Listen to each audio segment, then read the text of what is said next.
Profundizamos en una entrevista en vivo. Son las 7:36. Saludamos al doctor Pablo Valverde, juez de la Sala de lo Civil de la Corte Provincial de la SUAY. Él es un conocido académico, además fue juez de la Corte Nacional de Justicia. Doctor Valverde, bienvenido. Quisiéramos conocer su punto de vista sobre el estado de situación de la justicia que traza una verdadera hecatombe que se vivió por la situación del presidente del Consejo de la Judicatura, el señor Godoy y Mario Godoy, y las denuncias presentadas por el doctor Carlos Serrano pusieron en jaque a la justicia ecuatoriana. Estamos ya en una época post-Godoy. Con él se ha doblado la página sin mayores consecuencias personales para quienes fueron protagonistas de este escándalo, pero hay nuevos directivos y en la justicia ecuatoriana, sin embargo, siguen evidenciándose los problemas. Agradeceríamos su punto de vista. Muy buenos días, Gustavo. Buenos días, Rosana. Buenos días a la ciudadanía que nos escucha y nos ve. Gracias por la invitación. Como usted ha hecho una reflexión en la línea del tiempo, son algunos casos emblemáticos que han desnudado lo que venía pasando en determinados estamentos de la Administración de Justicia, y digamos que lo bueno de esta parte es que hemos podido materializar las sanciones respectivas a los funcionarios que han incumplido sus responsabilidades cuando juraron desempeñar un rol de juez y hacer respetar la Constitución y la ley, y solo en base a aquello juzgar los procesos puestos en su conocimiento. Me parece que en esta última fase a la que usted ha hecho mención, yo he podido evidenciar en las redes sociales una mayor participación de la ciudadanía. Es decir, ha existido un mayor compromiso de muchos ciudadanos y de muchos abogados que han sido críticos permanentes de lo que venía pasando en la Administración de Justicia, y eso de alguna forma yo creo que esa opinión pública ha incidido en los resultados que se han dado en la Asamblea Nacional. Yo he visto la participación de muy pocos colegios de abogados que han alzado la voz frente a los acontecimientos que están ocurriendo, así como también casi nula la participación de las facultades de Derecho en esta problemática, en la que los diferentes actores deberían intervenir para precisamente tratar de buscar cuáles podrían ser los mejores caminos para encauzar por nuevos rumbos a la Administración de Justicia. El hecho de que existan jueces que sean destituidos, sin duda significa un ejercicio de la potestad disciplinaria que tiene el Consejo de la Judicatura, y poner un punto final a esos actos de corrupción que se han venido suscitando y que usted bien los ha relatado. De alguna forma, lo que nos tiene que ahora, en este momento, en lo que usted ha denominado la parte post-Godoy, sería qué va a pasar con la presidencia del Consejo de la Judicatura. Ya están las ternas, ya están las solicitudes de ternas, hay una persona que le debe reemplazar al doctor Godoy y está anunciando presentar acciones constitucionales, ya retiró una acción de protección. Eso sin duda afecta a la institucionalidad, porque definitivamente seguimos en el vilo de no poder enmarcarnos en las cosas importantes que tiene que hacer el Consejo de la Judicatura, como son los concursos de méritos de oposición. Tenemos una Corte Nacional sin jueces titulares ya por cerca de 7 años. A veces nosotros, y como debe ser, defendemos las consultas populares, los resultados. Sin embargo, vemos que todavía la designación de jueces constitucionales ha demorado demasiado tiempo.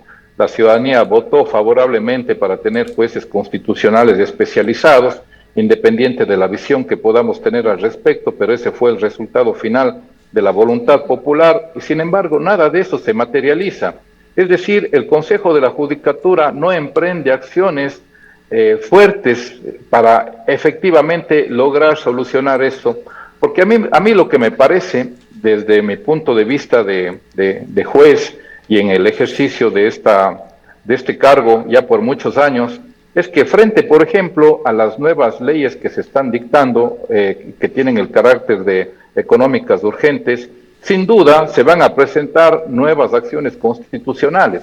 ya se anuncian presentar acciones de inconstitucionalidad ante la Corte Constitucional y a mí no me cabe la menor duda que se activarán acciones de protección en las diferentes judicaturas del país. Y vea usted, tenemos una ausencia de jueces titulares, tenemos una ausencia de los jueces constitucionales, y eso, ¿en qué incide? Incide en la respuesta que tiene el ciudadano frente a la administración de justicia. Usted acude para recibir una respuesta pronta, oportuna, que solucione a la problemática que usted está planteando. Sin embargo, para los jueces nos es imposible atender en los términos, en los tiempos que nosotros quisiésemos, porque hay esta serie de situaciones que la institucionalidad no logra solucionar ya por muchos años atrás. Ahora, doctor Valverde, muy buenos días, gracias por acompañarnos. Pues el problema es mucho más profundo en el Consejo de la Judicatura, que no involucra únicamente al Consejo de la Judicatura. En 7 años el Consejo de la Judicatura ha tenido 6 presidentes y no todos exentos de procesos judiciales. Tenemos el caso de Wilman Terán, ahora mismo el caso de Mario Godoy. Es decir, hay un problema ya estructural, hay un problema ético, hay un problema moral que ha venido minando en estos últimos años. En realidad creo que el Consejo de la Judicatura viene viviendo crisis casi desde que se creó, ya hace cerca de 20 años muy probablemente, y estos problemas que lo venimos viendo durante todos estos años no logran resolverse tampoco. Es decir, hay otras causas y razones mucho más profundas que le tienen sumida a la función judicial y a la justicia misma de este país en situaciones como las que hemos visto en estos tiempos. Como decía, son 6 presidentes en tan solo 7 años en el Consejo de la Judicatura. Yo creo que en el punto que usted toca, Rosana, sería interesante. Me parece muy bien el análisis que usted hace respecto a qué ha pasado sobre los funcionarios que han pasado por el Consejo de la Judicatura. Y veamos también entonces qué ha pasado con los funcionarios que han pasado por el Consejo de Participación Ciudadana. Es decir, son personas que muchas de ellas están asimismo con procesos penales, han sido destituidos, y ese tal vez es el origen al que usted se ha referido. Es decir, ¿de dónde proviene la designación de los funcionarios públicos en estos cargos institucionales?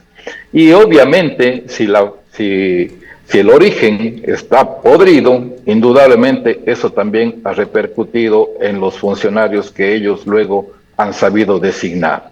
Es decir, no hay una preocupación de las personas que envían las ternas por un respeto a la institucionalidad y por darle solidez y porque se cumplan las metas y objetivos y tutelar los derechos de las personas que acuden a la administración de justicia, sino más bien hacen prevalecer los intereses políticos. La política siempre por toda la vida ha tenido el interés de manejar la administración de justicia, y todos los resultados de lo que tenemos es precisamente ese manejo torcido por conseguir, y lo han logrado indudablemente en muchos casos, que lleguen los funcionarios que ellos consideran tienen que llegar a sus cargos y que obviamente van a ser incondicionales frente a los intereses a quienes representa, y van a cumplir una agenda totalmente alejada de lo que debe ser la administración de justicia vista para lo que existimos y nuestro deber ser. Es decir, no hay ninguna preocupación en que la respuesta de los jueces mejore, en la capacidad que tenemos de toda la infraestructura, del personal humano con el que contamos. No hay ninguna preocupación de eso, no se visualiza ninguna acción afirmativa respecto a tratar de dar solución a estos problemas, y más bien, como vemos, siempre tropezando en que hay acusaciones de lado y lado, tienen que enfrentar juicios, y eso obviamente la institucionalidad no marcha. Ahora, Pablito, lo que podemos decir es que mientras no se cambien los mecanismos de designación, el resultado va a seguir siendo el mismo, con funcionarios que a la final responden a intereses económicos y ojalá no, en el contexto y la coyuntura que hemos vivido estos últimos tiempos, a intereses del crimen organizado.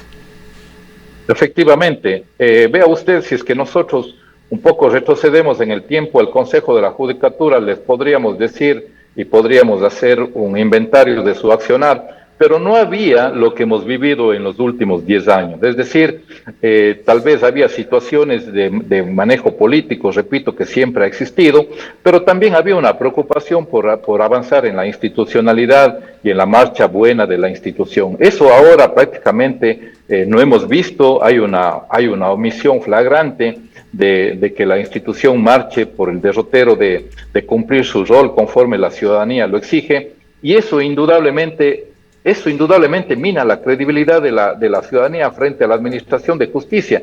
Entonces, para nosotros los jueces resulta complicado, difícil poder superar los niveles de aceptación que tiene la administración de justicia frente a la ciudadanía, porque como digo, si no contamos con todos los recursos humanos y no tenemos las herramientas necesarias para poder ejecutar nuestro trabajo en la forma que quisiésemos hacerlo, definitivamente no vamos a poder dar una respuesta dentro de los tiempos. Y en esto pongo énfasis, porque parte de la conflictividad social en la que vivimos es precisamente que se presentan los conflictos individuales de personas o grupos de personas y acuden a la administración de justicia. ¿Y para qué acuden a la administración de justicia?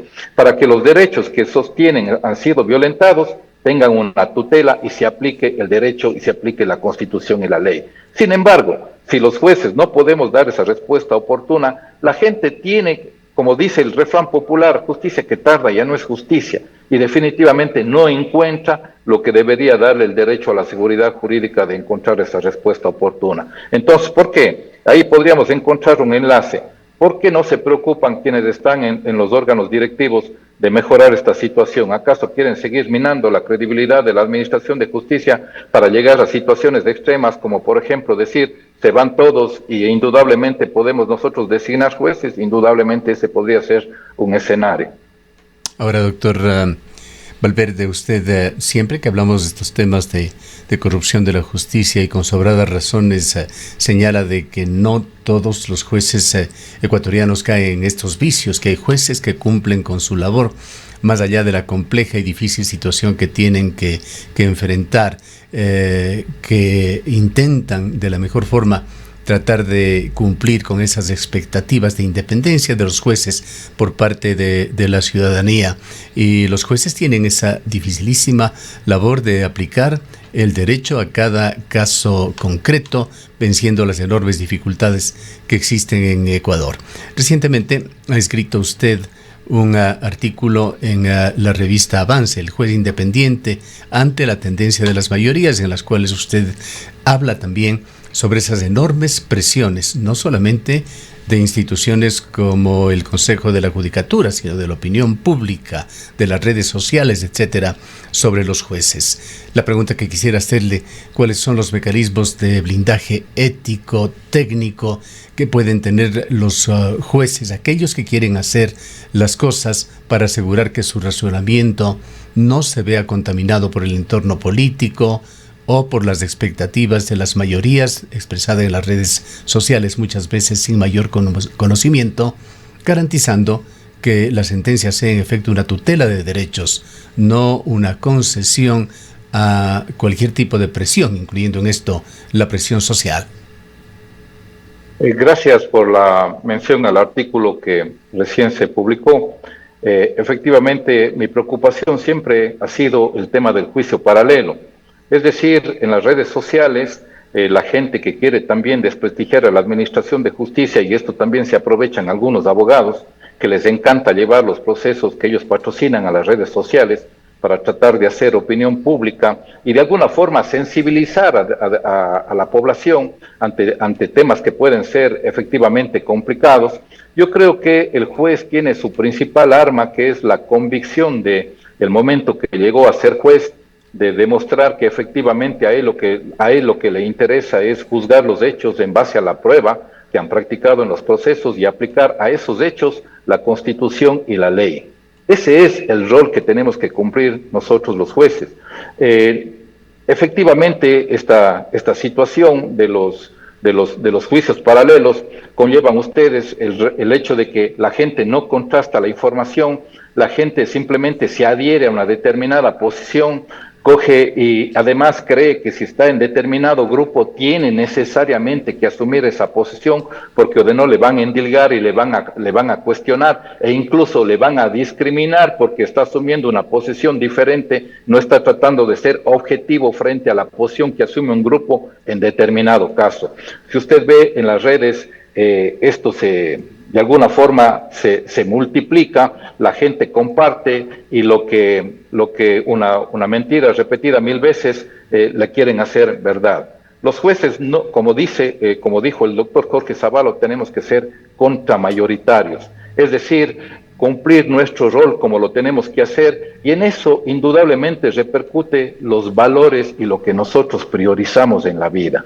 Es decir, saber que estamos aquí para cumplir ese rol de dar a cada uno lo que le corresponde y que nosotros jamás sabremos el precio que podamos tener. Esa es la consigna permanente diaria que tenemos que tener no solo los jueces, sino todo funcionario público y diría yo todo ser humano, en nunca claudicar en los valores que son importantes y nunca dejarse llevar por aquellas corrientes que simplemente se ajustan a una determinada narrativa y no contrastan qué verdaderamente ocurrió en esa situación. Este artículo además tiene un origen que vale la pena para que encontrar una coherencia en lo que estoy diciendo. Yo leí un artículo en un medio de comunicación en el que una persona decía una cosa totalmente falaz de un proceso, es decir, era una situación que no ocurrió así. Y el rato que yo abrí a ver los comentarios, todo el mundo daba por cierto aquello que se afirmaba en ese artículo. Entonces, ahí nosotros podemos ver cómo esa narrativa de esa persona, que aprovechándose que tiene un espacio, lo dijo, y todo el mundo se empezó a adherir, obviamente los seguidores de esa persona, y asumen como que eso es una verdad, cuando es totalmente contrario a lo que ocurrió en ese proceso al que él se refería en forma puntual.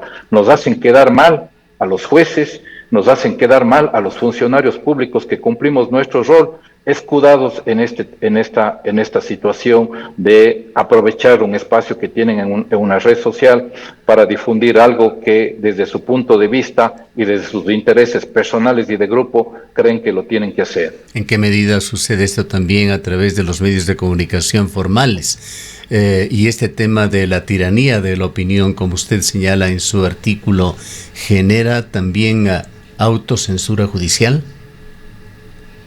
Indudablemente, porque definitivamente la gente, como digo, se empieza a adherir a determinadas posiciones y eso en los medios de comunicación también se reproduce. Yo sostengo y trato de ser objetivo en esto, las redes sociales provocan muchos efectos positivos, pero también estos efectos negativos a lo que hemos hecho mención y que yo analizo en ese artículo.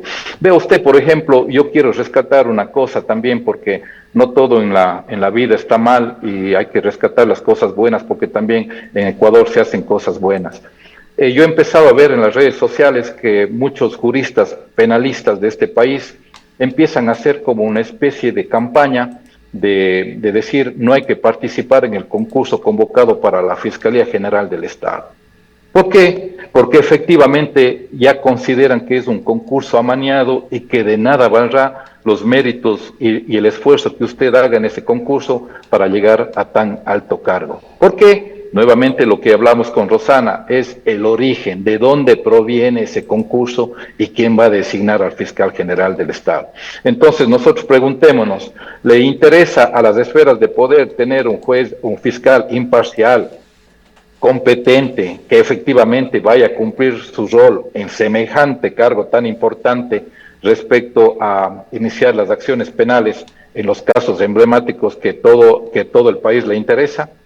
¿Cuál podría ser la respuesta frente a los intereses que tienen, como digo, los que ejercen el poder? Definitivamente creo que no. Pero ahora vayamos a cosas objetivas. ¿Quién preside la comisión que va a hacer la calificación en este concurso? Una profesional del derecho que yo he visto que apenas llega a los 28 años de edad. ¿Podrá tener ella la experiencia para dirigir semejante concurso donde que va a haber tantos intereses de por medio y donde que se va a conflictuar todas las etapas del concurso precisamente para tratar de aventajar a alguna persona?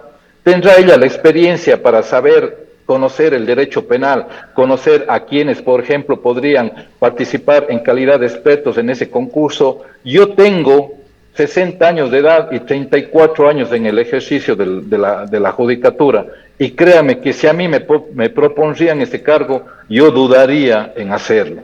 Entonces, a mí me parece que a veces la gente se aventura nomás y no mide qué tipo de responsabilidad es la que tiene que asumir. ¿Podríamos, doctor Valverde, considerar en algún punto que la Fiscalía, tal y como se desarrollan estos procesos y que ya la historia nos ha mostrado, se ha convertido en un botín político? Sin duda, sin duda, sin duda. Usted vea, por ejemplo, cómo no le deja de llamar la atención que determinados procesos tengan una marcha inmediata, se los mediatice y tal, y hay otros procesos como que están en carpeta guardados, ¿no?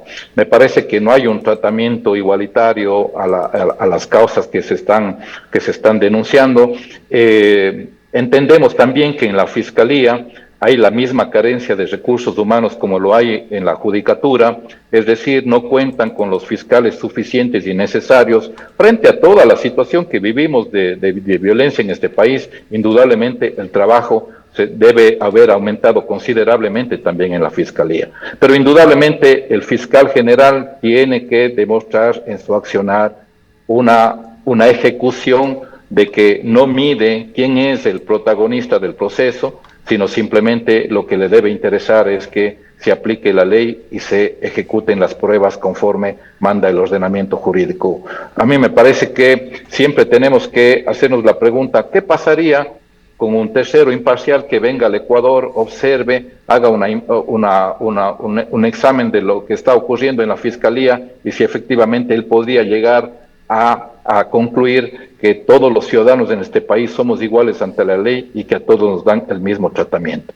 Yo sinceramente creería que la conclusión sería que no. Para finalizar, doctor Valverde, quisiera hacer una pregunta relacionada con temas coyunturales, interrelacionados con la justicia, pero nos salimos un poco del tema institucional. Usted fue parte de una corte aquí en la provincia de la Azuay que consideró y dirimió sobre una acción de protección presentada por dirigentes de organizaciones campesinas y juntas de agua en contra del Ministerio del Ambiente y otros en relación al proyecto minero de Quimsacocha, una sentencia que es muy importante y un caso que aún no está totalmente cerrado, ha quedado en manos de un juez de la localidad. Entendemos que usted ya no está en este caso y por eso le preguntamos y le pedimos una opinión en el sentido de, en relación a este proyecto para incentivar, para facilitar, para hacer más ágil el trámite minero y también el trámite de empresas de generación eléctrica. ¿Qué grado de conflictividad puede traer al país? Pues el escenario en el cual a usted le tocó dirimir y juzgar va a cambiar drásticamente. Sin duda. Aquí yo hago una primera observación. Nosotros los ecuatorianos nos tenemos que quitar la venda en el sentido de que creer que la normativa que existe respecto a muchas instituciones y derechos, entre ellos los derechos de la naturaleza, efectivamente se cumplen. La pregunta que siempre nos tenemos que hacer es, ¿los organismos respectivos cuentan con el personal suficiente para poder efectivamente hacer el control y por lo tanto hacer que todas las garantías que se tienen respecto a esos derechos se cumplen? Definitivamente yo creo que no. Vea usted, por ejemplo, ahora toda la situación del COTAD que tiene que ver con los gastos de inversión que tienen que hacer los municipios. ¿Cómo es que usted puede conseguir determinados objetivos que se haya planteado, incluso de conformidad con el plan de desarrollo del país, si es que está obligado a bajar el número de personal que podría, por ejemplo, cumplir una función de control? Ya no lo va a poder hacer. Y definitivamente yo creo que esta ley lo que está buscando es minar los principios de precaución, los principios de prevención, los principios de consulta ambiental.